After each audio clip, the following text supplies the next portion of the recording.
Moi, j'ai coupé malencontreusement. Donc, on en était au rubis, qui prendra donc une place essentielle dans cette tâche, mais pas avant que vous ayez soustrait une des réfractions lumineuses.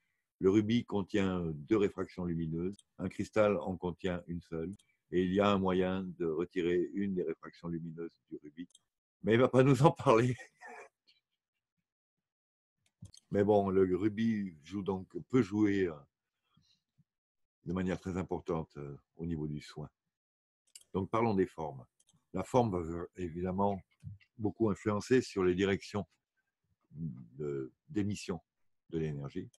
Quand on plonge un bâton dans l'eau, on le voit soudain changer de direction à cause de cette diffraction de l'eau, de la lumière dans l'eau. La lumière fait la même chose quand elle passe le cristal, elle se courbe. Enfin, elle n'est pas courbe, mais elle s'angle. On calcule pour la lumière un angle de réfraction, qui est donc entre l'endroit où devait être le bâton et l'endroit où on le voit. Mais cela ne nous intéresse pas là. Mais comme on se sert de l'extérieur du cristal pour diriger notre rayon d'énergie, voici 3 petits exemples pour illustrer les différents angles de propulsion de l'énergie en fonction de la forme du cristal. Donc on constate que le rayon part de manière perpendiculaire à la facette par rapport à la surface de la facette.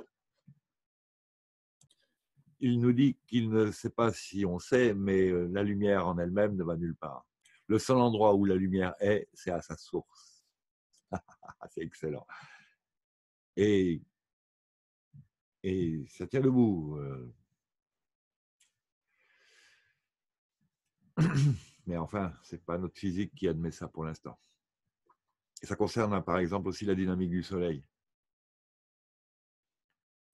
Dans l'espace, on ne voit pas le Soleil si on n'est pas sur un corps dont le propre champ magnétique est suffisant pour interagir avec celui du Soleil et donc révéler la lumière.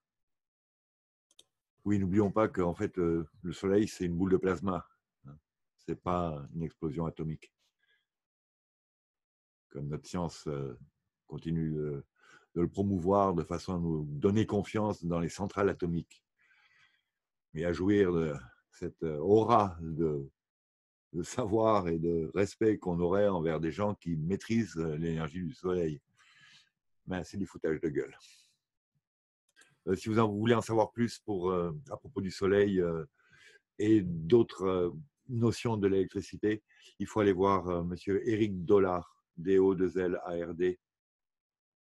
C'est en anglais, je crois, c'est peut-être traductible, ou il y en a peut-être une ou deux traduites. Il y en a une qui dit « Le Soleil n'est pas ce que vous croyez ». Bon, il a des théories électriques qui sont différentes de celles qui sont appliquées, et il s'est fait mettre au banc de l'académie, comme d'habitude. Mais il dénonce énormément de problèmes dans la manière que l'on a de récolter cette énergie électrique et de la distribuer. Et il est plutôt du côté de Tesla, je pense, hein, évidemment. Donc on reprend, la lumière ne va nulle part. La lumière se reflète tout du long, depuis la source jusqu'à l'endroit où elle va arriver. Donc la lumière ne va nulle part, elle se réfléchit à cette vitesse de la lumière. Donc revenons aux cristaux. Et quand on se sert d'un cristal, donc quand on utilise une réflexion du cristal, que fait-on? On n'en voit rien du tout nulle part, on ne fait que rediriger la lumière. Si on veut faire sortir cette réflexion pour une certaine couleur, donc la couleur, c'est de la lumière, c'est de l'énergie, c'est du magnétisme à un certain degré.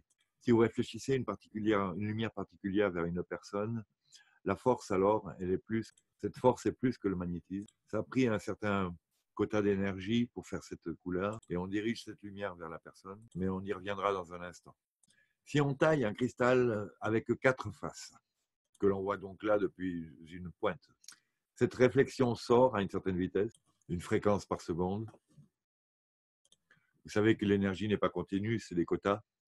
Et ce cristal avec 4 faces enverra une énergie avec 4 bits par seconde. Un cristal à 6 faces enverra une lumière avec un bit de 6 bits par seconde. 8, 8, etc. Donc la pulsation est plus rapide. Ils en font à 12 faces. Il faut alors contrôler, si on veut faire des arcs-en-ciel dans la maison, par exemple, il faut non seulement contrôler la surface sur laquelle ils vont aller, un angle très obtus, on verra tel qu'il le dessine, toujours perpendiculaire à la face. Donc, il va se produire un ratio entre la surface irradiée et en fait la profondeur d'irradiation, en fonction de l'angle de pointe de votre cristal et de son nombre de faces aussi.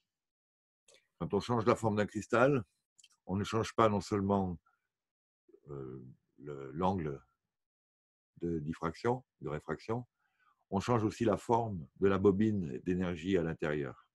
Donc, quelque part, on a aussi changé la vitesse.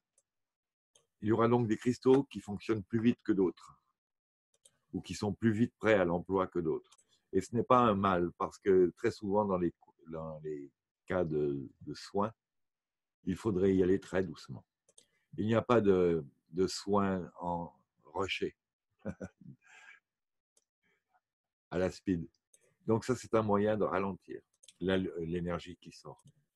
Passons à autre chose. Si maintenant nous avions une sphère dans le genre de celle qui tient dans les doigts, c'est une grosse bille de 6 cm de diamètre,